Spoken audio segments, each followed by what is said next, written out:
Saharanpur police ने एक ऐसे गिरोह का पर्दाफाश किया है जो फर्जी तरीके से ज़मीन का बेनामा कराने वाले गिरोह के 3 सदस्यों को पुलिस ने किया गिरफ्तार। ये लोग किसी की खाली पड़ी ज़मीन को चिन्हित करके उसके मालिक की जानकारी निकालकर फर्जी तरीके से उसके कागजात तैयार करके इकरारनामा करा के लोगों से पैसा की ठगी करके फरार हो जाते थे। इस पूरे मामले की जानकारी देते हुए क्या बोले एसपी सिटी सहारनपुर के। जी हाँ, कोतवाली देहात टीम ने एक जो पूरा रैकेट चल रहा था उसका अनावरण किया है। रैकेट का मॉडस ऑपरेंडी इस तरह रहता था, ये कोई ज़मीन होती थी, उसको देखते थे, उसी ज़मीन का जो मालिक है उस मालिक के फर्जी दस्तावेज बनवा के, आधार कार्ड, पासबुक बनवा के एक फर्जी आदमी को खड़ा करते थे और उस आदमी से एक इकरारनामा करवा लेते थे और उस इकरारनामा के एवज में पैसे ले लेते थे। ये इनका एक रैकेट चल रहा था। इस बार कोतवाली देहात में 34 बीघा ज़मीन है डापी गुर्जर गांव में, उसके लिए भी इन्होंने यही काम किया था। तो जैसे ही पुलिस को खबर मिलती है, इन तीनों लोगों को गिरफ्तार कर लिया गया है। आज कोर्ट में इनकी पेशी हो रही है। कितना लगभग इन्होंने लिया था इकरारनामे का पैसा? जी, कुछ 20 से 25 लाख रुपए एग्री हुआ था इसका, लेकिन इससे पहले वो आदमी पैसे ट्रांसफ़र करता, उसने 2-3 जगह पूछवाया और पता चला कि उसके साथ धोखा हो रहा है। तो उसी ने जब सूचना दी, उसी में हमने ट्रैप बिछाया और इनको पकड़ लिया। सर, कितने समय से लोग इस तरह के काम कर रहे थे और इससे पहले भी कोई इस तरह के 2018 में एक केस आया है। इस गैंग ने क्या किया था, एक फर्जी दस्तावेज तैयार करके बैंक से लोन करवा दिया था प्रॉपर्टी में। तो क्या कुछ बरामद हुआ? जी, इनके पास से जो फर्जी दस्तावेज है, आधार कार्ड और पासबुक, ये सब बरामद हुए हैं। उसके बाद से इनकी मोटरसाइकिलें बरामद है। सर, यही लोग हैं, इनके अलावा कोई कचहरी का मुंशी है, कोई एडवोकेट वगैरह जिनसे मिला? उस पर जांच कर रहे हैं। जिसने इकरारनामा बनाया, इकरारनामे में जो विटनेस होंगे, विवेचना के दायरे में जो लोग इसमें इन्वॉल्व पाए जाते हैं, उन पर भी कार्रवाई होगी।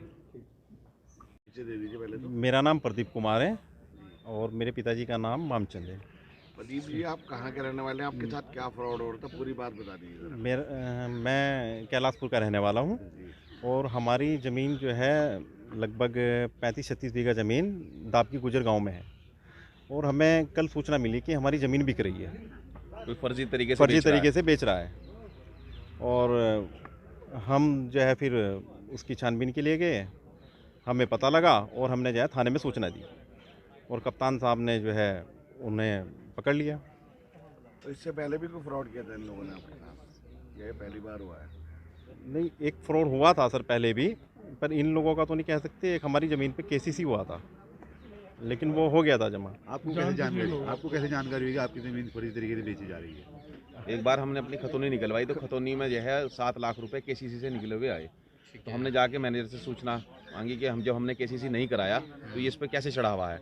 उन्होंने कहा कि जी ये आपके पिताजी ने लिया है, हमारे पिताजी। और हम गए बैंक तो मैनेजर साहब ने कहा कि जी ठीक है वो तो हो गया सॉर्ट आउट। उन्होंने जमा करके हमें एनओसी दे दी।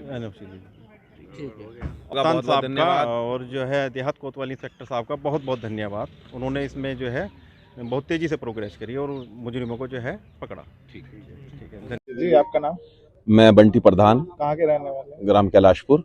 मैं पूर्व प्रधान हूँ कैलाशपुर से। ये मेरे साथी हैं प्रदीप भाई।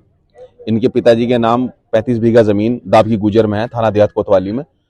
पिछले कई दिन से 2-3 दिन से हमें पता लग रहा था कि इनकी जमीन के कोई ग्राहक लग रहे हैं, जमीन बेच रहे हैं कोई फ्रॉड तरीके से। तो हमने कल देहात कोतवाली इंस्पेक्टर साहब को सूचना दी। उन्होंने बहुत सतर्कता के साथ, बहुत तेजी के साथ इसमें काम किया और आज जो लोग फर्जी तरीके से बेनामा कर रहे थे उनको गिरफ्तार कर लिया।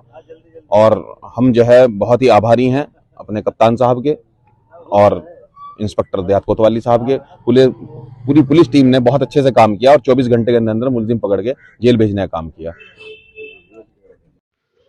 अगर आपने हमारे चैनल द मोबाइल न्यूज़ को अभी तक सब्सक्राइब नहीं किया है तो तुरंत सब्सक्राइब कर लीजिए ताकि आपको हर वीडियो की नोटिफिकेशन मिल सके।